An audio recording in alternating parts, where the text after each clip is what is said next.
All right, so a little bit more when we talk about cash flow for early retirement. So if you're leaving a company prior to age 59 and a half, first of all, if you have any savings or non-retirement accounts, brokerage accounts, you can use that.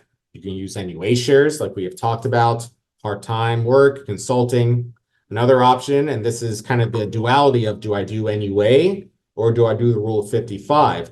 You can do what's called the rule of 55, where you can pull money directly from a 401k without any 10% early withdrawal penalty. The key word is directly, or the key phrase is directly from the 401k. There won't be a 10% early withdrawal penalty. Now, the caveat to that is that it's got to stay in the 401k. So if you declare NUA, let's say you declared NUA, you had $50,000 worth of NUA shares, sell those shares, and then everything else got moved over to an IRA. If you move that money out of the 401k to an IRA, the rule of 55 no longer applies. So be very careful in deciding to use NUA as a bridging strategy. You got to make sure you got enough to truly bridge, because the option is to keep the 401k there and pull money from it, and then you will pay ordinary income taxes, but you'll avoid that 10% penalty. If you move the 401k again to an IRA and then take the money out prior to 59 and a half, that 10% penalty comes back into play. With the Voya plan, just to keep on the Exxon examples, you can typically only pull money once a year. So it makes budgeting a little bit difficult, but to save 10%, certainly worth it if you can.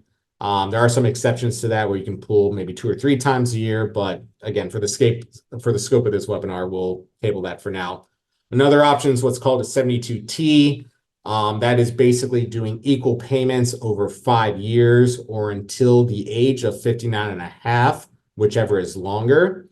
It's basically kind of setting up like a little mini annuity, more or less. You avoid the 10% penalty, but you can't deviate from how much you take out each year. If you screw that up, very complex. You got to get a CPA to help you with that. But if you screw that up, the IRS will come back and penalize you for all the years that you've been taking that money out. So tread very lightly with that one as well. I tend to try and look at a lot of other options before going this route. And then last route is HELOCs. Have any equity in the home, you can potentially tap into some equity that way. So taxable strategies, there's different types of income.